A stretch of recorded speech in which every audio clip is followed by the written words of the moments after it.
தாக்கத்தினால நான் என்ன பண்ணுதோம்னு தெரியாம யாகம் பண்ண ஆரம்பிச்சேன்.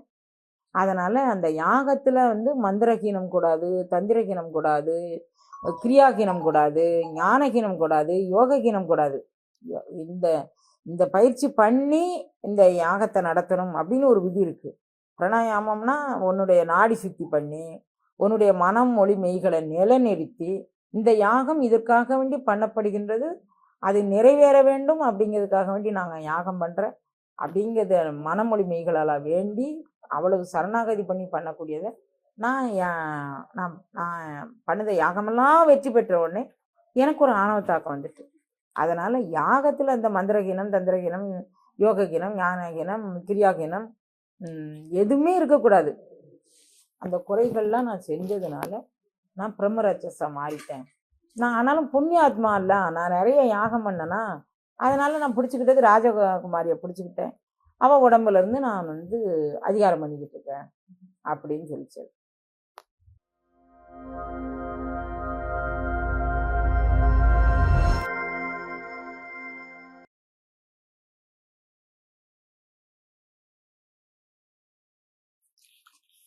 அரகர நம பார்வதி பதையே, அரகர மகாதேவா. அருட்பெரும் ஜோதி, அருட்பெரும் ஜோதி,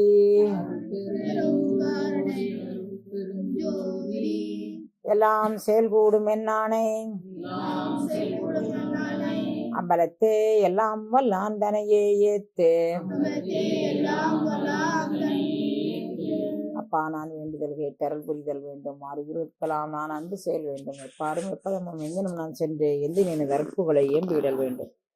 செப்பாத மேல்நிலை சுத்த சிவமார்க்க சங்கந்திருந்தவங்க அருட்ஜோதி செலுத்திவிடல் வேண்டும். தப்பேது நான் செய்யணும் நீ பொறுத்தல் வேண்டும். தலைவன் என்னை பிரியாத நிலைமையும் வேண்டுவனே. பொன்படா உடம்பும் பறைபடா மனமும் பொய்படா ஒழுக்கமும் பொருந்தேன்.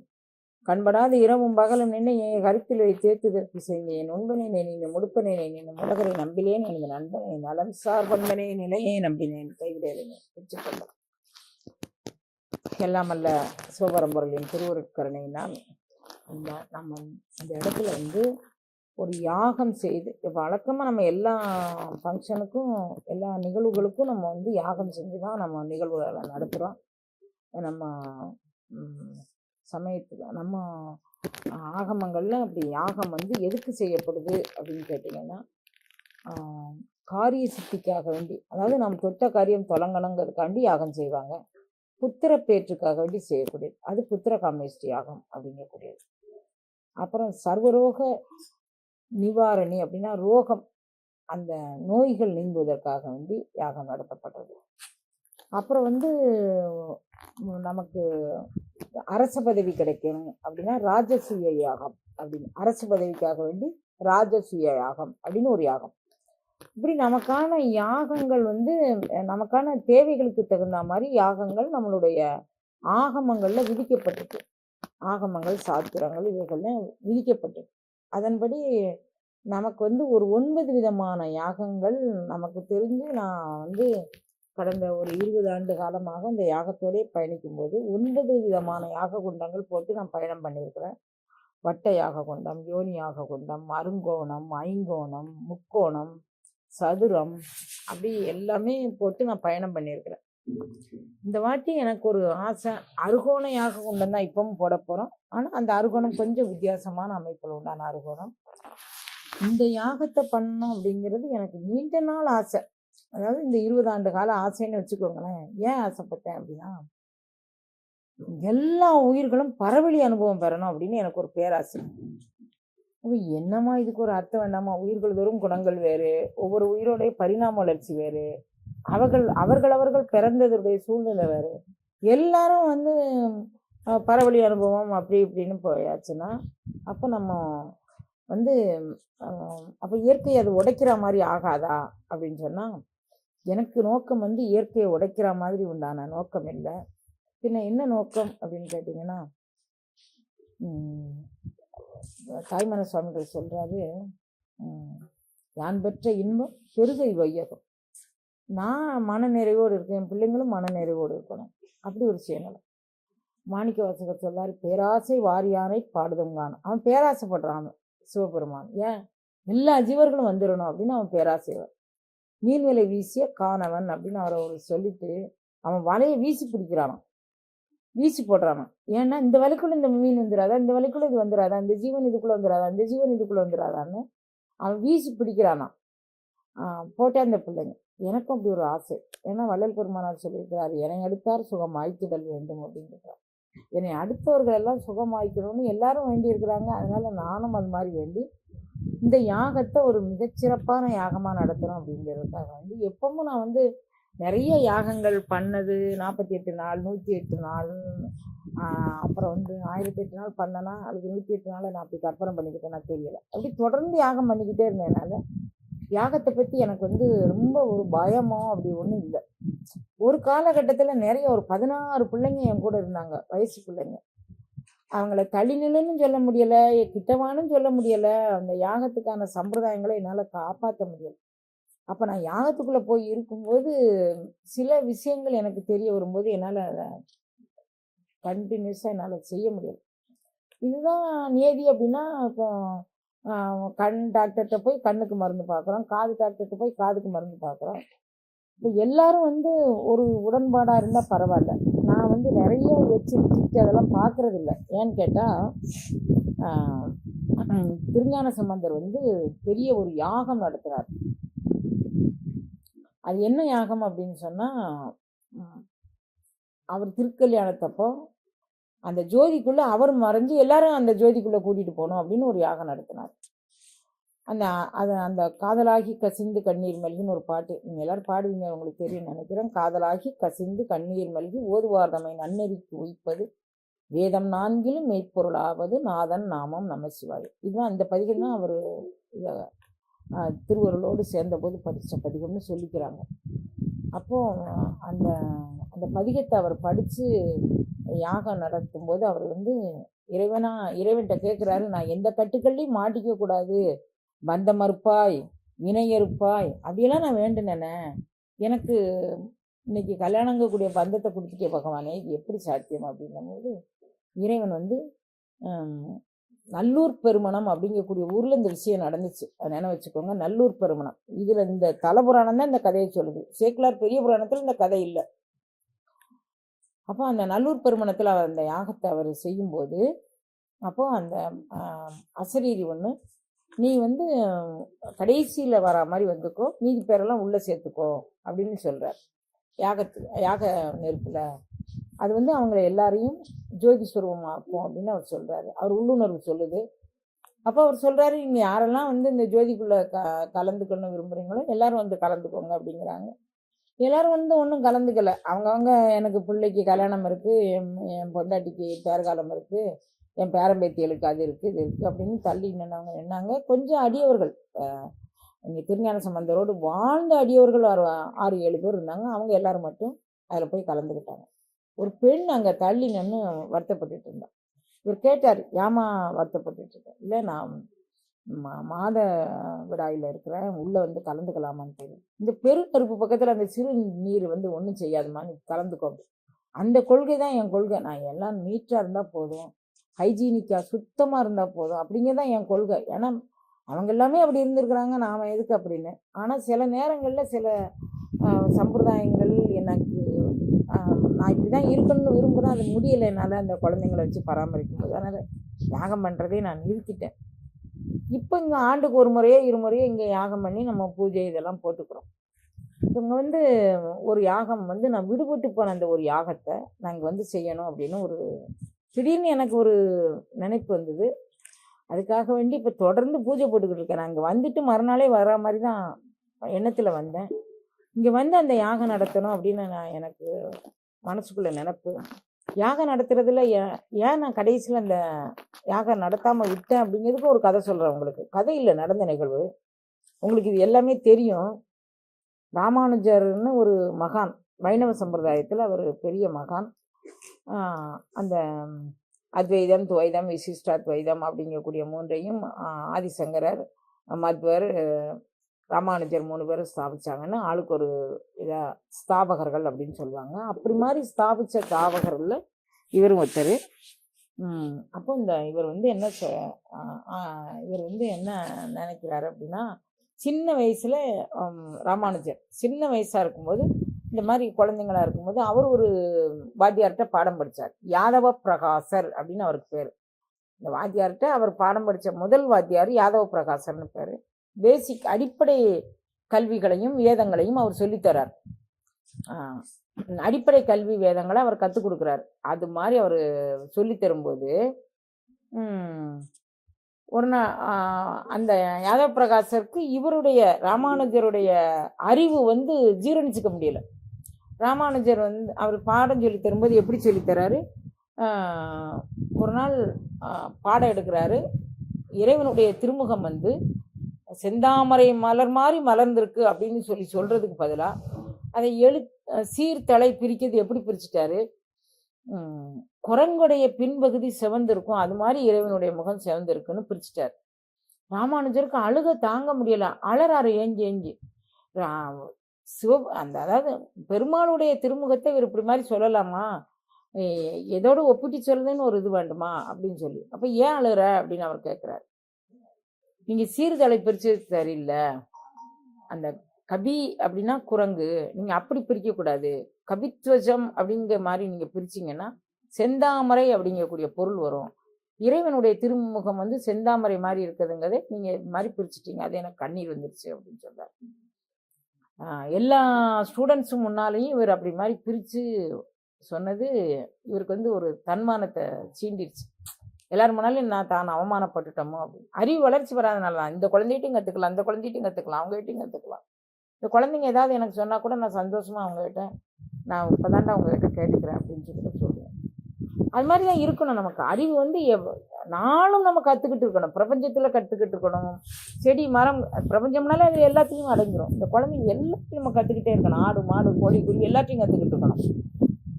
அப்போ அப்படியே கொஞ்சம் நாளாக ராமானுஜரை காசிக்கு போகிறேன்னு கூட்டிகிட்டு போய் விட்டுட்டு வந்துடணும்னு அவர் ஒரு தீர்மானம் பண்ணிட்டு வந்துட்டார். அவர் விட்டுட்டு வந்தார். திரும்பவும் ராமானுஜர், அது பெரிய கதை, நான் ஏற்கனவே அதை பதிவெல்லாம் பண்ணியிருக்கிறேன், இப்போ உங்களுக்கு நினைவுபடுத்துகிறேன், யாகத்துக்காண்டி நினைவுபடுத்துகிறேன். ராமானுஜர் காசியிலேருந்து எம்பெருமான், அதாவது வரதராஜ பெருமாள் அப்படின்னு காஞ்சி வரதர் அப்படின்னு பேர், அவருடைய திருக்கருணையால் தான் இவர் வந்து பிறந்தார். அதனால் அவரை சரணாகதி சரணாகதி சரணாகதி, வைணவம்னாலும் சரணாகதி தான், சரணாகதி பண்ணி அவர் கூட்டி வந்துட்டார். காசிலேருந்து வரதராஜ பெருமாளை இவரை கூட்டிகிட்டு வந்துட்டார். கூட்டிகிட்டு வந்து திருக்கோயில் கைங்கரியம் பண்ணுறார். யாதவ பிரகாசருக்கு இவர் காசியில் போய் நம்ம அவரை வேற மாதிரி பண்ணிட்டோம்னு அவரை நினச்சி சந்தோஷப்பட்டுக்கிட்டு இருக்கிறார். இவர் ரிட்டர்ன் பேக் வந்துட்டார். வந்தது கேள்விப்பட்ட உடனே அப்போ எல்லாரும் கூடியிருக்கிற சீடர்கள் சொல்கிறாங்க, நம்ம அவரை கண்டுக்காமல் விட்டோன்னு சொன்னால் நம்ம தான் வஞ்சனை பண்ணி அங்கே ஒண்டி ஏதோ பண்ணிட்டு வந்துட்டோன்னு சொல்லுவாங்க, அதனால் நம்ம போய் அவரை கண்டுக்கிட்டு கூட்டிகிட்டு வந்துடலாம் அப்படின்னு சொல்லுவாங்க. வந்தோடனே, மகனே நீ வந்து எங்கடா தொலைஞ்சு போனேன், நான் இரவும் பகலும் தூங்காமல் இருக்கேன், உன்னைய கண்டு வாப்பா பாடம் படிக்கணும் வாப்பான்னு சொல்லி அப்படியே கூப்பிட்டு வந்துட்டாங்க. கூப்பிட்டு வந்து இவரும் நிஜம்னு நம்பிட்டு அங்கேயே இருந்து பாடம் படிச்சுக்கிட்டு இருக்கிறார். அப்போ அங்கே அந்த நாடாளும் அரசனுடைய மகளுக்கு வந்து ஒரு பிரம்மகத்தி தோஷம் அப்படின்னு ஒரு தோஷம் பிடிச்சிருக்கு. பிரம்மகத்தி தோஷம்னா என்ன அப்படின்னா, தாய் தந்தையரை அவமரியாதை பண்ணுதல். தாய்க்கு வந்து, அதாவது தாய் தந்தையரை அவமரியாதை பண்ணது மட்டுமில்லை, தாய் சாப்பாடு கொடுக்காம, அதாவது அவங்க நோய்க்கு எது இருந்தாலும் அவங்கள பார்க்காம விடுறது, அது வந்து ஒரு பெரிய நோவு பிரம்மகத்தி தோஷத்தில். பிராமணர்களை வதம் பண்ணுறது, பசுவை வதம் பண்ணுறது, அப்புறம் நிறைய அதில் சச்சாதிகள் இருக்குது. உங்களுக்கு இப்போ சொல்லணும்னா இல்லை, புரிஞ்சுக்கோங்க. காவல் செய்த பெண்டிரை கற்பழித்தல், அப்படி மாதிரி கொடுத்த பொருளை வந்து வாங்கி வச்சுட்டு இல்லைன்னு சொல்கிறது, அதெல்லாம் பிரம்மகத்தி தோஷத்தில் ஏகப்பட்டது இருக்கு, வச்சுக்கலாம். அந்த பொண்ணுக்கு பிரம்மகத்தி தோஷம் பிடிச்சிருக்கு, ராஜாவுடைய பொண்ணுக்கு. அப்போ ஒருத்தர் சொல்கிறாரு, இங்கே யாதவ பிரகாசருக்கு ஒரு சத்சங்கம் வச்சு நடத்துகிறாரு, அதில் இருக்கக்கூடிய அன்பர்கள் மூலமாக இந்த நோய் குணமாகும்னு நாங்கள் நம்புகிறோம், நீங்கள் வேணால் அதை பாருங்க அப்படின்னு சொல்லி அந்த அரசனுடைய மந்திரி பிரதானிகள் எல்லாரும் சொல்கிறாங்க. உடனே ராஜா வந்து யாதவ பிரகாசரையும் அவருடைய சீடர்களையும் அழைச்சிட்டு வர சொல்லி ஆள் அனுப்புகிறார். உடனே யாதவ பிரகாசருக்கு பெரிய ஆணவம் வந்துட்டு, என்னத்துக்கு கூப்பிடுற அப்படின்னு கேட்டார். இல்லை, ராஜா மகளுக்கு பிரம்மகத்தி தோஷம் பிடிச்சிருக்கு, அதை போக்குறதுக்காக வேண்டி உங்களை அழைச்சிட்டு வர சொன்னார் அப்படின்னு சொன்னார். அப்போ போய் நான் சொன்னேன்னு போய் சொல்லு. எப்படி? நான் சொன்னேன்னு போய் சொல்லு. யாதவ பிரகாசன் ஆக்கிய நான், வேதங்கள் சாத்திரங்கள் கற்ற நான், யாகங்கள் செய்த நான் சொல்கின்றேன், அந்த பிரம்மகத்தி தோஷம் பிடிச்ச பெண்ணிட்ட இருக்கக்கூடிய பிரம்மகத்தி போக வேண்டும் அப்படின்னு போய் சொல்லு அப்படின்னு சொன்னார். பிரம்மகத்தி தோஷம் பிடிச்ச பொண்ணு சொல்லிச்சு, நான் சொல்கிறேன்னு போய் யாதவ பிரகாஷ்கிட்ட சொல்லு, அவர் ஆவோடுறாவன் அவன் போயிடணும், இங்கே இருக்கக்கூடாது, இரவோடு இரவாக அந்த ஊரை விட்டு போயிடணும், அவன் இங்கே இருக்கக்கூடாது, நான் சொன்னேன்னு போய் சொல்லு. அது பிரம்மகத்தி தோஷம் பிடிச்ச நான் சொன்னேன்னு அவங்ககிட்ட போய் சொல்லுன்னு சொல்லவும் சரி அப்போ நானே வரேன். அங்கேயே ஒரு ஆணவம் அடிபட்டு போகுது பாருங்க. சரி நான் வரேன் அப்படின்னு சொல்லிட்டு விட்டுட்டு அவர் வந்துட்டார். இங்கே உட்காந்துக்கிட்டு இருந்தால் அந்த பொண்ணு பிரம்மகத்தி தோஷம் பிடிச்ச பொண்ணு அங்கே கொண்டாந்து நிறுத்தி வச்சுருக்குறாங்க. இங்கே இவங்க பூஜையெல்லாம் போட்டு எல்லாம் வச்சு, பிரம்மகத்தி தோஷம் பிடிச்ச நீ இப்போ போயிடணும், போக்காட்டி உன்னை அதை பண்ணி இதை பண்ணணும். போடாப்பா, உன்னையும் தெரியும், உன் அப்பனையும் தெரியும், உன் பூர்வீகம் முழுசும் எனக்கு தெரியும், நீ என்ன எங்கன்னே நீ மிரட்டிகிட்டு இருப்ப, உன் பூர்வீகமெல்லாம் எனக்கு தெரியும், போடா அப்படின்ச்சு. உனக்கு உன்னைய தெரியுமா, என்னைய தெரியுமா அப்படின்னு கேட்டுச்சு அந்த பிரம்மகத்தி தோஷம் பிடிச்ச பொண்ணு. தெரியாது. உன்னைய தெரியாதுல்ல? தெரியாது. என்னைய தெரியுமா? தெரியாது. பின்னென்ன நீ பிரம்மகத்தியை போய் விரட்டுவ? சரி இப்போ நீ யாருன்னு சொல்லு, நான் முதல்ல ஒன்றையே சொல்லேன். சரி சொல்லு. மதுராந்தகம் ஏரிக்கரையில் நீ ஒரு உடும்பா பிறந்திருந்த போன பிறவியில். எப்படி? மதுராந்தகம் ஏரிக்கரையில் ஒரு உடும்பா பிறந்திருந்த. அப்போ அங்கே ஏரிக்கு வரக்கூடிய, அங்கே மதுராந்தகம்ங்கிறது ராமருடைய அந்த 108 திவ்ய தேசங்களில் ஒரு தேசம். ராமச்சந்திரமூர்த்தி அங்கே அந்த மதுராந்தகம் ஏரியை பற்றி நான் உங்களுக்கு நிறைய கதை சொல்லியிருக்கேன். மதுராந்தகம் ஏரி உடப்படிச்சு ஓடுது. பிரிட்டிஷ் கவர்மெண்ட் பீரியடு நடக்கு. அந்த துறை வெள்ளைக்கார துறை அந்த ஏரியை அடைக்கிறதுக்கு எவ்வளவோ பகிரத பிரயத்தனம் பண்ணால் நிற்கவே இல்லை. அப்போ அங்கே உள்ள ஆட்கள்லாம் சொல்கிறாங்க, நீங்கள்லாம் பெரிய இந்து மதத்தில் பெரியவங்க, அது நடக்கு இது நடக்கு அற்புதம் நடக்குன்னு சொல்கிறீங்களா, அந்த ஏரிக்கரையை நிறுத்துங்க, நான் அந்த கோயிலே கட்டித்தரேன் அப்படிங்கிறான். உடனே எல்லா அன்பர்களும் போய் ராமர்கிட்ட போய் ஒரு விண்ணப்ப வைக்கிறாங்க. பிரபு, நீ எங்களுக்காக வேண்டி எங்களை இலக்காரமாக அவன் பேசுகிறான், நீ எங்களுக்கு கருணை பண்ணு அப்படின்னோடனே ஏரி உடப்பு நின்று போச்சு. ஏரி கரையில் ராமர் லட்சுமணர் 2 பேரும் ஒரு வில்லு எடுத்துக்கிட்டு போயிட்டே இருக்கிறாங்க, ராமர் லட்சுமணர். அப்போ அந்த துறை இதை பார்க்குறாரு. அந்த உடப்படுத்து ஓடுறதை பராமரிக்கிறதுக்காக வேண்டி இவங்க பராமரிப்பு பணி விடிய இரவும் பகலும் நடக்கு பார்க்குறாரு. உடனே அன்பர்கள்ட்ட நான் அந்த கோயில் கட்டித்தரேன்னு, ஏரி காத்த ராமர்னு இன்றைக்கும் ஏரியை காத்தவன் அப்படிங்கிறதுனால ஏரி காத்த ராமர்னு மதுராந்தகத்தில் மிக பிரசித்தமான ஒரு கோயில் அது. அந்த கோயிலுக்கு அன்பர்கள் எல்லாரும் அங்கே வருவாங்க. அந்த கோயிலுக்கு வந்த உடனே அந்த அன்பர்கள் எல்லாரும் சொல்கிறாங்க, நீ அந்த அந்த அந்த ஏரி காத்த ராமர் கோயிலில் மதுராந்தகம் ஏரிக்கரையில் நீ அன்பர்கள் எல்லாம் சாப்பிட்டுட்டு உச்சிஷ்ட பிரசாதம், அவங்க சாப்பிட்டதோட மீதியை பேர், அன்பர்கள் சாப்பிட்டது மீதிக்கு பேர் உச்சிஷ்ட பிரசாதம்னு பேர். அந்த உச்சிஷ்டத்தை சாப்பிட்டு நீ வாழ்ந்த, அதனால் உனக்கு எம்பெருமான் கருணையினால் அந்த உடும்பா பிறந்திருந்த, போன பிறவியில் உடும்பா இருந்த, அந்த உச்சிஷ்டம் பெரிய மெய்ஞானிகள் சாப்பிட்ட எச்சியில் சாப்பிட்டதுனால இப்போ உனக்கு ஞானமான பிறவி கிடச்சிருச்சு. அப்போ நீ அப்படியே நீ வாழு போ, அதனால் நீ இப்போ வேதம் ஒதுக்கிட்டு வேதியராக நீ பிறந்திருக்கங்கிறத உணர்ந்துக்கோ அப்படின்னு. அப்போ நீ என்ன, நான் எந்த யாகத்தையும் நான் செஞ்சால் அந்த யாகம் அவ்வளவு நிலை நிறுத்தி நிற்கும். அந்த யாகத்தில் அந்த புண்ணிய பலன்களில் நான் அவ்வளவு செய்வேன். பிறவிதோறும் வேத விற்பனராக பிறந்திருந்தேன். அந்த அந்த பிரம்மகத்தி சொல்லிச்சு, நான் இப்போ பிரம்மராட்சஸ் அப்படின்னு பேர், பிரம்மகத்தியில் பிரம்மராட்சஸ் அப்படின்னு பேர். பிரம்மராட்சஸ் சொல்லிச்சு, நான் பிறவிதோறும் நான் யாகம் பண்ணி வேதம் ஓதிக்கிட்டு இருந்தேன். அந்த ஆணவ தாக்கத்தினால நான் என்ன பண்ணுதோம்னு தெரியாமல் யாகம் பண்ண ஆரம்பித்தேன். அதனால் அந்த யாகத்தில் மந்திரஹீனம் கூடாது, தந்திரஹீனம் கூடாது, கிரியாகீனம் கூடாது, ஞானகீனம் கூடாது, யோககீனம் கூடாது. இந்த இந்த பயிற்சி பண்ணி இந்த யாகத்தை நடத்தணும் அப்படின்னு ஒரு விதி இருக்குது. பிராணாயாமம்னா உன்னுடைய நாடி சுத்தி பண்ணி உன்னுடைய மனம் மொழி மெய்களை நிலைநிறுத்தி இந்த யாகம் இதற்காக வேண்டி பண்ணப்படுகின்றது, அது நிறைவேற வேண்டும் அப்படிங்கிறதுக்காக வேண்டி நாங்கள் யாகம் பண்ணுறேன் அப்படிங்கிறத மனமொழி மெய்களால் வேண்டி அவ்வளவு சரணாகதி பண்ணி பண்ணக்கூடியதை நான் நான் நான் பண்ணத யாகமெல்லாம் வெற்றி பெற்ற உடனே எனக்கு ஒரு ஆணவத்தாக்கம் வந்துட்டு, அதனால் யாகத்தில் அந்த மந்திரகீனம் தந்திரகீனம் யோககீனம் ஞானகீனம் கிரியாகீனம் எதுவுமே இருக்கக்கூடாது. அந்த குறைகள்லாம் நான் செஞ்சதுனால நான் பிரம்மராட்சஸாக மாறிட்டேன். நான் ஆனாலும் புண்ணியாத்மா இல்லை, நான் நிறைய யாகம் பண்ணேன்னா அதனால் நான் பிடிச்சிக்கிட்டது ராஜகுமாரியை பிடிச்சிக்கிட்டேன். அவள் உடம்புலேருந்து நான் அதிகாரம் பண்ணிக்கிட்டு இருக்கேன் அப்படின்னு சொல்லிச்சு.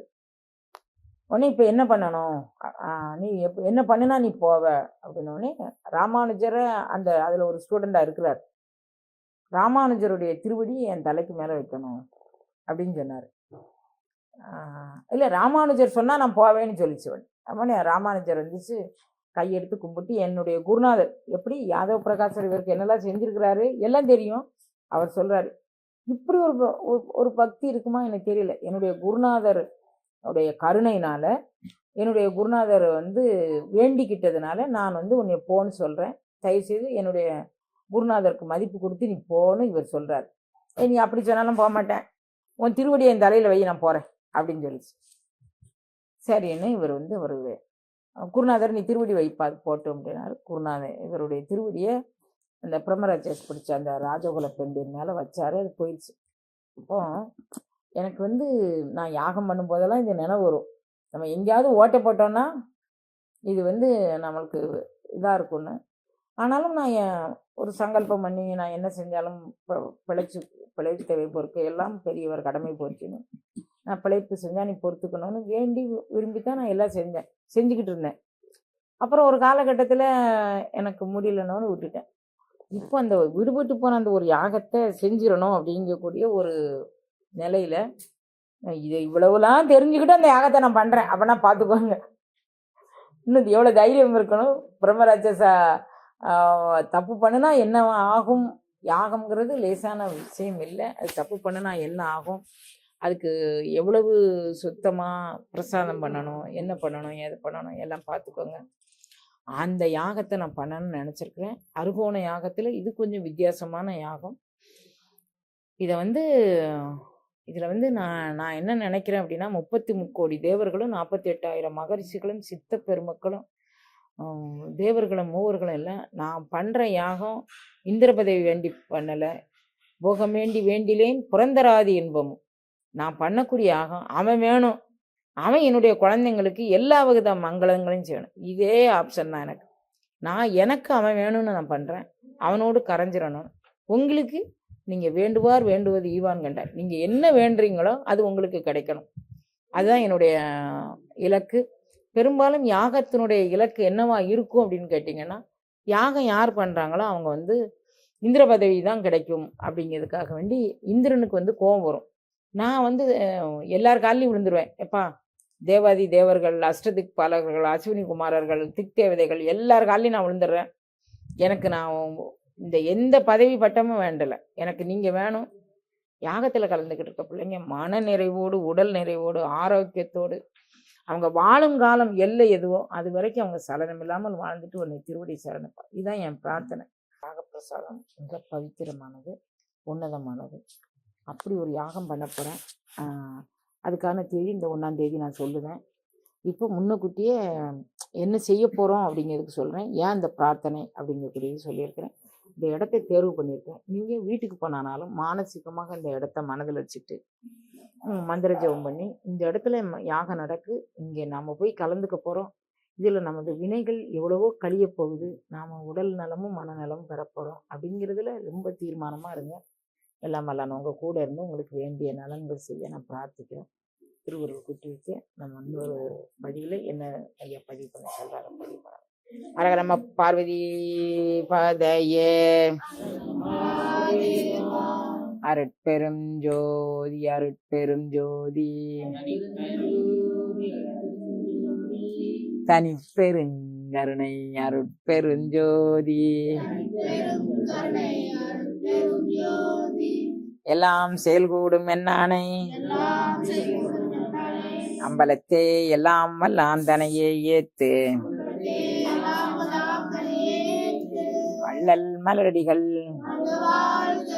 மாதவரடிகள் திருத்தாள்கள்.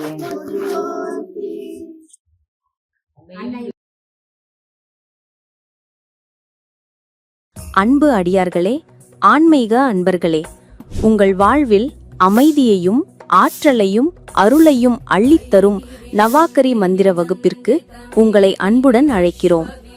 அன்னை சகுந்தலா அவர்கள் நடத்தவிருக்கும் இந்த மகத்தான வகுப்பு ஆகஸ்ட் மாதம் 1ஆம் தேதி முதல் 4ஆம் தேதி வரை நடைபெறுகிறது.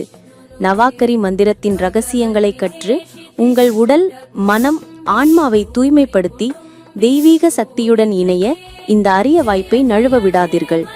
4 நாட்கள் நடைபெறும் இந்த வகுப்பில் மந்திர உச்சாடனம், தியானம் மற்றும் ஆன்மீக விளக்கங்கள் என பல சிறப்பு அம்சங்கள் காத்திருக்கின்றன.